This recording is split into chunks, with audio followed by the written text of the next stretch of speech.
नमस्कार विद्यार्थी मित्रांनो, आपलं सगळ्यांचं सहर्ष स्वागत आहे पी के सर ऑफिशियल या यूट्यूब चॅनलवर. आपण जर या चॅनलवर नवीन असाल तर प्लीज सबस्क्राईब करा, लाईक करा आणि शेअर करा, जेणेकरून जास्तीत जास्त विद्यार्थ्यांपर्यंत या व्हिडिओची लिंक जाईल आणि त्यांच्यापर्यंत ही इन्फॉर्मेशन शेअर होईल. आजच्या व्हिडिओमध्ये आपण बघणार आहोत की मुंबई हायकोर्टाच्या औरंगाबाद बेंचने TET घोटाळा संदर्भातला जो 14 सप्टेंबर 2023चा जो निकाल राखून ठेवला होता, तो त्या निकालाची कॉपी आज त्यांनी इश्यू केलेली आहे. तर आपण बघितलं तर या 14 सप्टेंबर 2023च्या सुनावणीमध्ये भरपूर पिटिशनर्स होते. म्हणजे त्यांची लिस्ट जर बघितलं तर जवळपास 9 पानांची फक्त पिटिशनर्सचीच नावं होती. ओके. त्याच्यानंतर त्याच्यामध्ये दिलेलं आहे की हे कुणाच्या अगेन्स्ट आहे, थ्रू सेक्रेटरी अँड अदर्स, आणि यांच्या लिस्ट ऑफ जे वकील आहेत, वकिलांसंदर्भातले जेवढे वकील त्या पिटिशनर्सचे होते आणि रिस्पॉन्डंट्सचे होते त्यांची सर्व डिटेल्स इथे दिलेली आहे. आणि हे जर आपण कोरम बघितलं तर हे जे कोरम आहे ते आहे माननीय रवींद्र घुगे साहेब आणि YG खोब्रागडे साहेब यांचं. आणि या केसची सुनावणी झाली होती 14 सप्टेंबर 2023ला. आता लवकर बघूया, जास्त व्हिडिओ मोठा करायचा नाही आहे. जे मेन पॉईंट्स आहेत ते फक्त मेन पॉईंट्स आपण या व्हिडिओमध्ये डिस्कस करणार आहोत.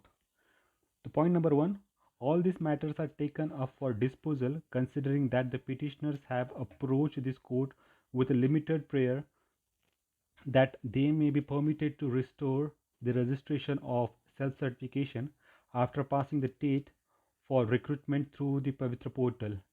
Each of them contains they have passed TET. आता हे जे पिटिशनर्स आहेत हे पिटिशनर्स सर्व कोर्टामध्ये गेलेले होते की त्यांना पवित्र पोर्टलवर सेल्फ सर्टिफिकेशन करण्याची संधी देण्यात यावी. का? कारण हे सर्व विद्यार्थी TAIT ही परीक्षा पास झालेले आहेत. Considering the limited issue raised before us, we need not advert to entire averments and pleadings of the respective parties. आता हे जे इश्यू आहेत हे कोर्टासमोर जेव्हा निदर्शनास आले तेव्हा त्यांच्या असं लक्षात आलं की काही जे पॉईंट्स आहेत त्या पॉईंट्सवर अटेन्शन घेणं खूप गरजेचं आहे. आणि ते पॉईंट्स त्यांनी खाली दिलेले आहेत की काय पॉईंट्स आहेत ते एक्झॅक्टली. तर पॉईंट नंबर एमध्ये सांगितलेलं आहे की TAIT, that is teacher aptitude and intelligent test, is compulsory for teachers who desire to teach for 1st to 12th standard. हे आता आपल्या सगळ्यांनाच माहिती आहे की 1ली ते 12वीच्या विद्यार्थ्यांसाठी TAIT कंपल्सरी आहे.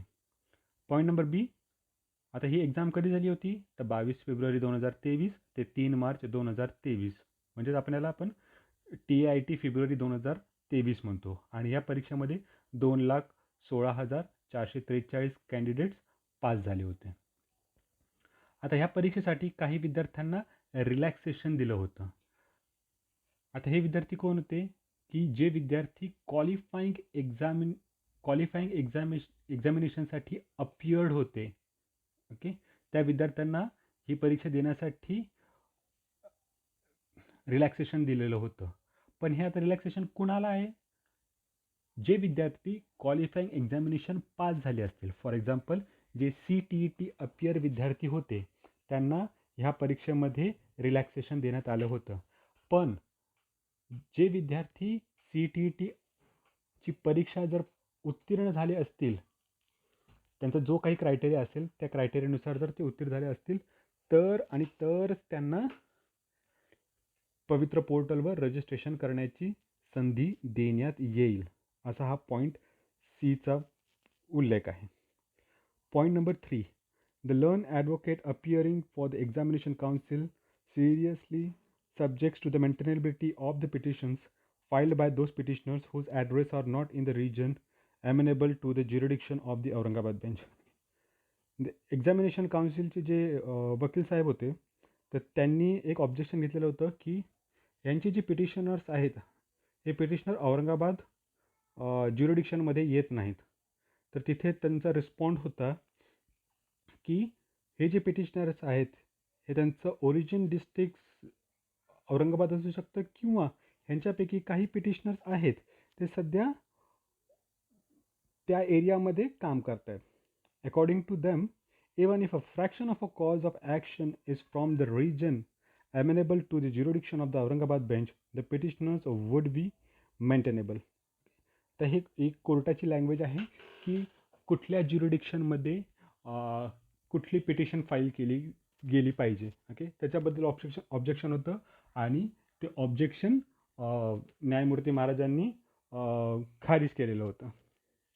आणि इथं ते रिजेक्ट करताना त्यांनी काही जुने दाखले दिलेले आहेत की अलाहाबाद हायकोर्टचा Pritosh Kumar versus Union of India ही एक केस आहे. त्याच्यानंतर शीतलादेवी उर्फ Shanti Mishra versus Union of India 2020ची केस आहे. आता हे जे केसेस आहेत ह्याचा रेफरन्स फक्त ज्युरिडिक्शन डिसाईड करण्यासाठी दिलेला आहे फक्त, ह्याचा आणि इतर गोष्टीचा काही संबंध नाही. ओके, आता आपल्यासाठी पॉईंट नंबर 6 महत्त्वाचा आहे. There is no dispute before us in all this matter that there are three modes और three channels for becoming eligible to appear for the TAIT exam. म्हणजे आता टेट परीक्षेसाठी अभियोग्यताधारक परीक्षेसाठी पात्र होण्यासाठी आपल्याकडे 3 वेगवेगळे मोड्स किंवा 3 वेगवेगळे चॅनल्स आहेत. त्याच्यापैकी पहिलं चॅनल आहे a person who has D.Ed qualification and who has passed teachers eligibility test TET conducted by the state of Maharashtra commonly known as MahaTET. Okay, हे झालं फर्स्ट मोड, D.Ed प्लस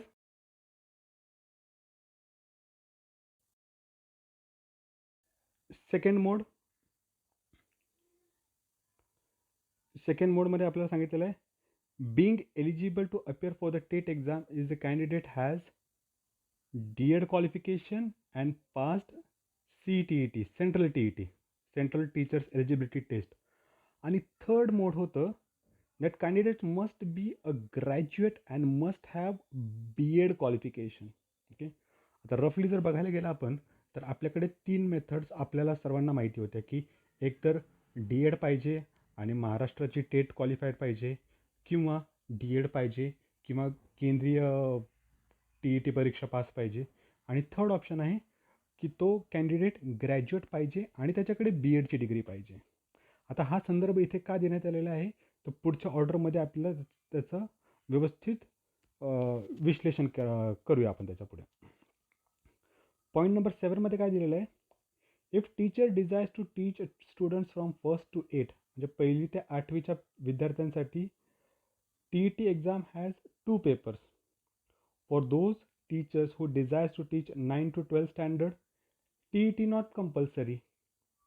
म्हणजे 1ली ते 8वीच्या कॅन्डिडेटसाठीच TET पेपर हा कंपल्सरी होता ज्याच्यामध्ये पेपर 1 आणि पेपर 2 आहे. पण जर कुठल्या कॅन्डिडेटला 9वी ते 12वीसाठी जर पात्र व्हायचं असेल तर त्याला TET कंपल्सरी नाही आहे. There are cases where in TET exam results have been cancelled by the statutory authority on the ground that some of the successful candidates have indulge in a scam. आता कोर्टाच्या असं निदर्शनास आलेलं आहे की असे काही कॅन्डिडेट्स आहेत त्यांचा TETचा टीचर्स एलिजिबिलिटी टेस्टचा रिझल्ट कॅन्सल केलेला आहे कन्सर्न जी अथॉरिटी आहे त्यांनी. आता का कॅन्सल केलेलं आहे की त्यांची नावं TET गैरप्रकारामध्ये आलेली आहेत. As on date their TET results have been cancelled आणि त्यांचा जो TETचा जो निकाल होता तो कॅन्सल करण्यात आलेला आहे. By way of interim relief this court has protected such candidates from termination. तर कोर्टाचा एक इंटरिम रिलीफ ऑर्डर होती ज्याच्यामुळे ह्या कॅन्डिडेट्सला टर्मिनेशनपासनं प्रोटेक्ट केलेलं आहे. However we have not granted restoration of their TET results. पण कोर्टाने हेही नमूद केलेलं आहे की जरी आम्ही इंटरिम रिलीफ दिलेली असेल तरी त्यांचे TETचे रिझल्ट रिस्टोर करा किंवा पुनर्प्रस्थापित करा ह्याची परमिशन आम्ही दिलेली नाही. We have not permitted such teachers involved in the scam to appear for the TET exam for the channel of TET qualification. Okay, आता हा मुद्दा महत्त्वाचा, हा पॉईंट नंबर 8 खूप महत्त्वाचा आहे की ज्याच्यामध्ये सगळं क्लॅरिफिकेशन कोर्टाने दिलेलं आहे न्यायमूर्ती महाराजांनी, की कोर्टाने डायरेक्ट सांगितलेलं आहे की जे विद्यार्थी टी ई टीच्या क्वालिफिकेशननुसार टेट एक्झाम देणार होते किंवा दिलेली टीचर्स एलिजिबिलिटी टेस्टच्या क्वालिफिकेशनवर TAITची एक्झाम दिलेली त्यांना आम्ही अलाव करणार नाही. We have not permitted, permission दिलेली नाही कोणाला, TET स्कॅममध्ये असलेल्या विद्यार्थ्यांना ज्यांचं फक्त आणि फक्त TET क्वालिफिकेशन होतं. ओके, जे आपल्याला फर्स्ट चॅनलमध्ये डिस्कस केलेलं होतं. However, those teachers who are alleged to have been involved in the TET scam and who have passed either the CTET or are graduates with B.Ed qualification are not precluded from the appearing for the test, as there is no provision cited before us that such candidates should be prohibited for recruitment after passing the TET.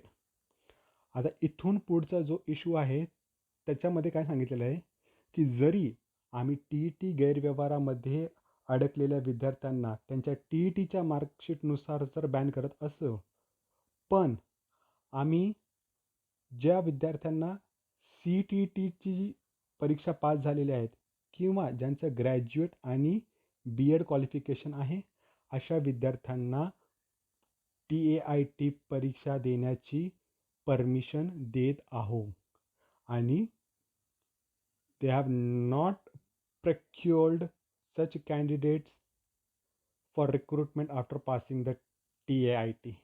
म्हणजे ज्या विद्यार्थ्यांकडे CTETची पात्रता आहे किंवा जे विद्यार्थी पदवी किंवा पदव्युत्तर पदवी घेतलेली आहे आणि ज्यांचे B.Ed क्वालिफिकेशन आहे, म्हणजे इन शॉर्ट जे आपला TET टीचर्स एलिजिबिलिटी टेस्टचा रिझल्ट वापरणार नाहीत त्या विद्यार्थ्यांना आम्ही इथून पुढे ह्या प्रोसेसमध्ये भाग घेण्याची संधी देत आहोत. आता हे कशावरनं आलेलं आहे तर त्याच्यामध्ये सांगितलेलं आहे की Maharashtra employees of private school rule 1981 त्याच्या rule number 2 section 1 clause B.1 हे कुठे दिलेलं आहे, Maharashtra employees of private schools rule number 1981. त्याच्यामध्ये ॲप्टिट्यूड टेस्ट काय डिफाईन केलेली आहे. Aptitude test means a test conducted by the government or the agency authorised by the government for appointment of the teachers in the aided school. Okay, आता हे सगळं legal terms आहेत ज्याच्यामध्ये aptitude taste म्हणजे काय किंवा क्वालिफिकेशन ऑफ टीचर्स काय आहे किंवा नॉन टीचर्स काय आहेत, ओके, हे सर्व दिलेले आहेत. आता एवढं सर्व डिटेलमध्ये वाचत नाही मी किंवा एक्सप्लेन करत नाही.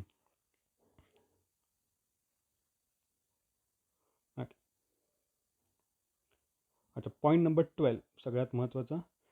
The learned AGP and the learned advocates for the respondents have vehemently opposed these petitions on the ground that once the name of the petitioners have appeared in the TET scam, no matter they are CTET qualified or are graduates with B.Ed qualification, they would not be allowed to appear for TAIT exam. Okay.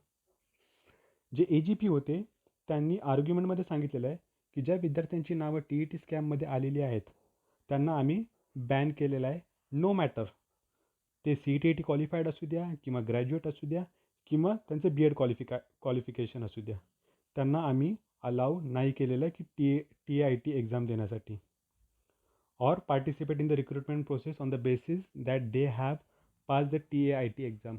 आणि जे recruitment process आहे म्हणजे जसं आपलं पवित्र पोर्टलचं registration आहे त्याच्यासाठी AGPने आर्ग्युमेंट केलेली की आम्ही त्यांना परमनंटली बॅन केलेलं आहे, त्यांना रजिस्ट्रेशन पण करू देणार नाही.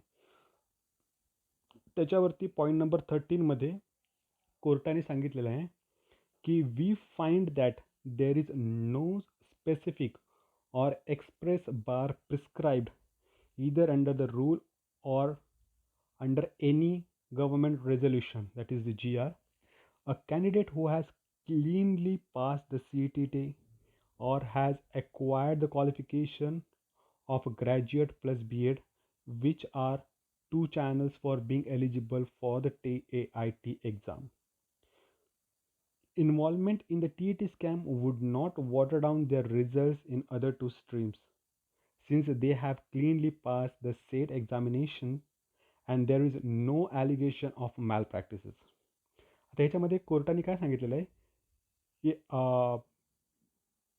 जे AGP होते, जे सरकारी वकील होते, त्यांनी सांगितलेलं की आम्ही ह्यांना कायमस्वरूपी सगळ्या चॅनलमधनं बाद करत आहोत. पण कोर्टाने सांगितलं की त्यांच्यासमोर कुठलाही असा पुरावा किंवा रूल्स किंवा कुठलाही GR मेन्शन नाही आहे की जर कुठला कॅन्डिडेट जर CTET एक्झामिनेशन पास होऊन आला किंवा जो ग्रॅज्युएट आहे आणि प्लस B.Ed पण आहे, तर त्यांना कायमस्वरूपी तुम्ही तिन्ही चॅनलमधनं बाद करू शकता. हा अशा प्रकारचा कुठलाही रूल किंवा कुठलाही GR नाही आहे. ओके, तर कोर्टाने सांगितलेलं आहे की फर्स्ट स्टेज जी आहे, जर तुम्ही TETचा रिझल्ट घेऊन जर प्रोसेसमध्ये येणार असेल तर ते दरवाजे त्यांच्यासाठी बंद आहेत. पण राहिलेले 2 दरवाजे CTET मार्फत आणि ग्रॅज्युएशन प्लस B.Ed मार्फत, म्हणजे 9वी ते 12वीसाठीचे जे विद्यार्थी आहेत त्यांच्यासाठी तुम्ही त्यांना बॅन करू शकत नाही, कारण ते क्लीनली पास्ड होऊन या एक्झामिनेशनमध्ये आलेले आहेत. Okay, point number 14. Therefore, we conclude that if there are candidates whose names are involved in the TET scam and their performances have been cancelled and they are neither CTET nor graduate plus D.Ed qualified, they would not be permitted to appear for the TIT exam until they are exonerated and their results of the TET exam is restored. Since without the passing TET, these persons cannot be eligible for the TET. म्हणजे point number 1, केस number 1मध्ये जे सांगितलेलं होतं की जर कुठला विद्यार्थी TET मार्फत आला तर त्याला बॅन करण्यात आलेलं आहे, रजिस्ट्रेशनला संधी देण्यात आलेली नाही आहे. पण जर कुठला विद्यार्थी CTET देऊन किंवा ग्रॅज्युएशन प्लस B.Ed करून जर पवित्र पोर्टलवर रजिस्ट्रेशन करून जर रिक्रुटमेंटच्या प्रोसेसमध्ये जर इन होत असेल तर त्या प्रोसेसला कोर्टाने संधी दिलेली आहे. त्यांना कुठेही सांगितलेलं नाही की तुम्हाला बॅन करण्यात येत आहे. या अशा विद्यार्थ्यांना कोर्टाने संधी दिलेली आहे. Point number 15. The respondents counted that there are certain TET scam candidates who are surreptitiously appear for the TET exams and have passed such exams and are now praying for leave to indulge in a registration of self-assessment for recruitment through the Pavitra portal. These issues are not addressed to us in any of these petitions. These are such issues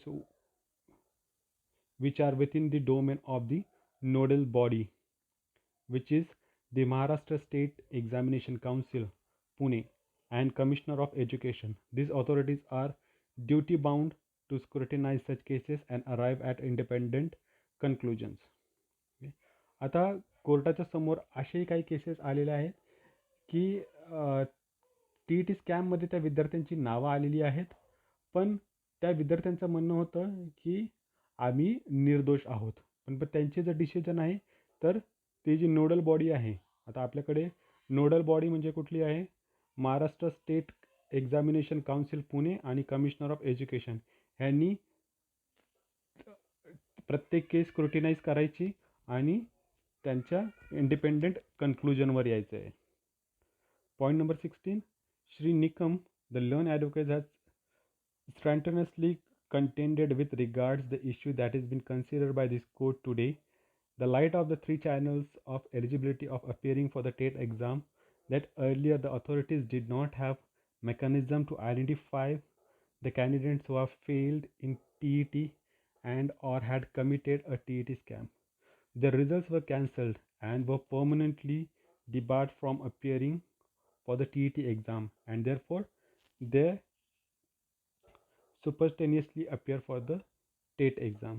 आता याच्यामध्ये सांगितलेलं आहे की 3 channels जे अगोदर explain केलेले होते या ऑर्डरमध्ये, तर ह्याच्या अगोदर कन्सर्न अथॉरिटीकडे कुठला मेकॅनिझम नव्हता तो आयडेंटिफाय की कुठले कॅन्डिडेट्स TETमध्ये फेल झालेले आहे की त्यांनी TETचं स्कॅम केलेलं आहे. त्याच्याबद्दलचा हा पॉईंट आहे. Point number 7. We do not wish to deal with this aspect since it would be expanding a scope of this writ petition without there being any cause of action before us. Let us let the competent authority scrutinize this case of all the candidates they desired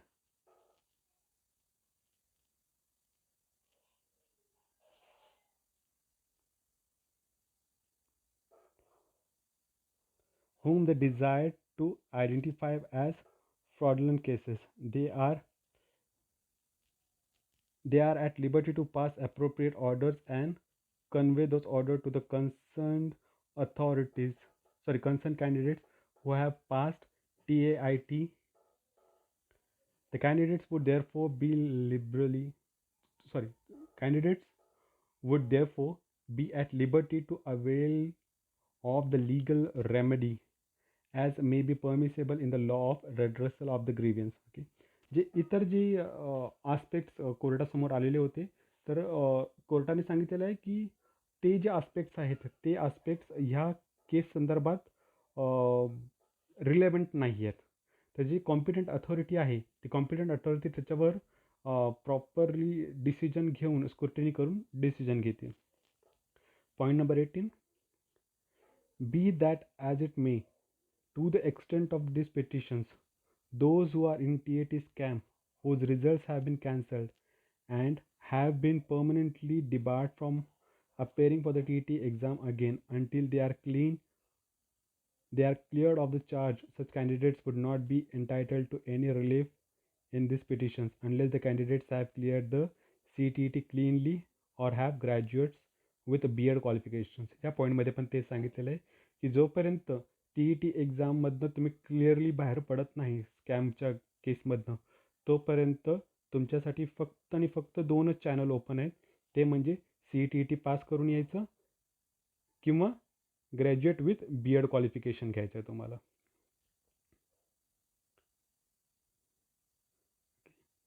As such, the petitions who fall in the second and third mode or category of eligibility would be entitled for registration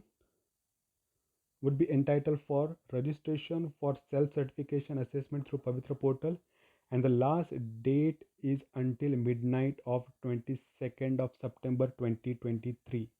म्हणजे जे विद्यार्थी केस number 2 आणि केस number 3 म्हणजे CTET और graduate plus B.Ed ह्या कॅटेगरीमध्ये eligible होता त्या विद्यार्थ्यांना 22 सप्टेंबर 2023च्या मिडनाईटपर्यंत पवित्र पोर्टलवर सेल्फ सर्टिफिकेशन अँड असेसमेंट करण्याची संधी देण्यात यावी.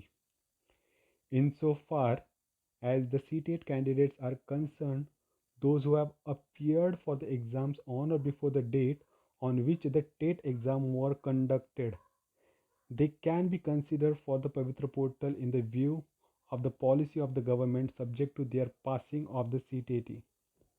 However, those who have appeared,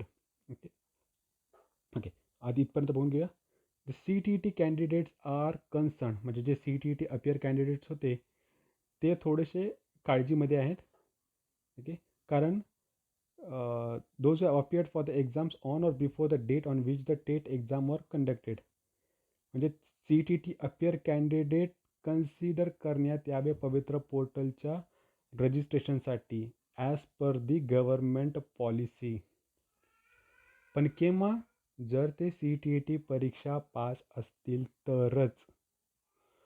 Those who have appeared for CTET weeks or months after the TIT exam was held between February and March 2023, they cannot be held eligible to appear for TIT exam which were held earlier, since the CTET was requirement for appearing for the TIT exam.